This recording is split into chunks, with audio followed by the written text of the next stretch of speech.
Hello, welcome to the show. Norm, thank you for coming to the show. Yeah, it's great, man. I'm excited. Yeah, this is great to have you here. I like the donut prince, and I'll tell you why. Okay. Man has humility. He owns the joint. He could easily be the donut king. Right, that's right. Yeah, it's humility is a lost virtue, Tommy. Yeah, absolutely. Well, I'm going to have to ask him about that. I actually met the Donut Prince yesterday. You did? Yeah, I went down there and met him, and I asked him if it was all right if we spoke about his establishment on our television show. Yeah. Actually ran it past him. Yeah. He seemed pretty happy to have us talk about it, believe it or not. Well, sure, he'd love that, man, unless he's a brutal prince. Yeah, could be. It just was one of those things where, there's all these old businesses in Los Angeles, and you enjoying the electronic cigarette, Norm? I gave you that. I never had it. Yeah, this is, I've been, you got to let go of the button, though, when you're not smoking it, or it'll blow up in your hand.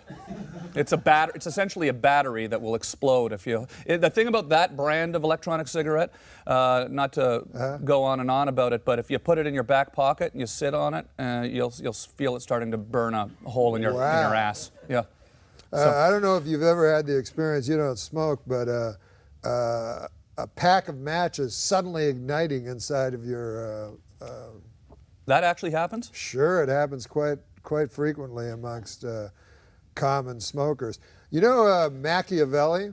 Mm-hmm, sure, yeah. Yep. In his later days, he became a big fat pig. And all he wanted to do was eat. And he wrote a famous treatise on power by eating. It was called The Donut Prince.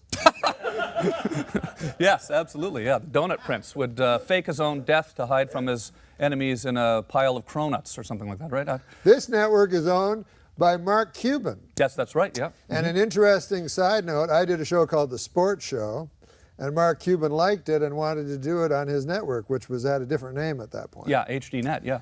And I love my favorite team because my son's favorite team is the Dallas Mavericks. Right, absolutely. And I don't know basketball. I'm from Canada, like you. Yeah. Well, you don't know basketball. No, you know a lot about sports, though. I do know a lot You're a big about sports fan. But I would not pick the Dallas Mavericks. But my son loved them. And my son was very angry at Mark Cuban because the Mavericks had a shot at Deron Williams. And, everyone was trying to woo him. Yeah. And when Deron Williams went to Dallas to meet the Mavericks ownership, Mark Cuban was here in L.A. getting makeup done for their Shark Tank. Okay, all right. So you're trying to get me fired right now is what you're saying. Is that what it No, God bless Mark Cuban. Yeah. I love him. Well, I love a guy that's with his team. He's in the stands. He's cheering on his, he's a fan, that guy. Absolutely. He's a fan. He treats his players like no other owner treat their, he's like the like Jerry Jones. He's been very supportive of this little show here. Oh, he has? Sent me many encouraging emails. Oh, that's wonderful. So now you are doing a great new television show now, a podcast, a video podcast. Yes. Norm Macdonald Live. I did it for a while, Tommy. Mm-hmm. You were on it. You were kind enough to be a guest. Yeah. And you know what? Here's how good it was. Yeah. It wasn't even a TV show. Right. And Entertainment Weekly ranked it as the third best TV show. That's amazing. Isn't that incredible? But it is a TV show. Yes, I do it as a TV show. I do it like you're doing this. This is on a TV network. But I do it as a TV show that goes to, the internet. So it's a video podcast, but it's not one of these where you get two comedians talking about some shit nobody knows anything about. Right, like this. No. I think we're pretty accessible. Yeah, absolutely. Yeah. But I think some of these comedy podcasts are so, they're like, and now we're doing the full hour with a guy that's been on Parks and Rec for 3 months. There's a lot of podcasts. This one is you've got great guests. We do comedy. You had Larry King on. We had the great Larry King. Now, when you had Larry King on, did you asked or had there's some shocking subject matter I find that were you trying to shock Larry a little bit or? Well, Larry King said that he was very frightened of death, and of course you take a shot of him saying that, and he looks like he's about a week away. You know, it's like a skeleton telling you he's afraid of death. Yeah. And he's like, ah. So, and he didn't believe in God. So I was trying to. I know it's very stylish nowadays to not believe in God. You know, it's the thing to do. Right. And especially in comedy, you know. And I stay away from that sort of thing in comedy because I find comedy should be funny. Right. Absolutely. You don't. Like imagine in the old days, you go, hey, what do you think of religion, Lou Costello?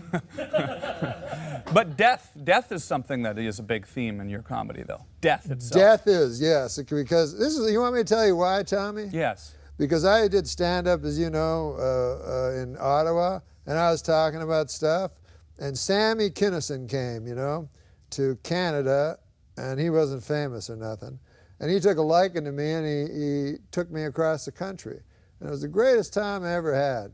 And I was talking about, you know, I had a good act. And Sam said to me one time, he goes, you got good jokes, man. He goes, but I noticed you talk about dogs and shit. And he's like, are you really interested in dogs? And I had, at the time, about a 25-minute bit on dogs. And I was like, no, I don't give a fuck about dogs. Right. And he said, well, why don't you just talk about what you're interested in? So from then on, it became death. Right. Death was the. Do you think about death more than your average person? I don't know what the average person thinks. I think you know, it's always on their mind. You know what I mean? But I will ruminate about it. You know, for long periods. Of course, to no purpose or to no avail. You know what I mean? It's worthless, but I got some material about it. But anyways, I did it in my stand-up special, and now that's gone, so I can move on. Yeah, that's what I'm like. I just think about stuff for stand-up, and then I get caught on one subject for a long period of time, and then once I've exhausted that subject, I'm free now in my life not to think about death. Cool. Well, we'll talk more about. I want to talk more about the podcast. Oh, yeah. We'll take our first commercial break here Awesome, Tommy. of the show, and we'll be taking calls on Skype, so give us a call here on the internet using Skype, and we'll be back with Norm Macdonald. Stick around.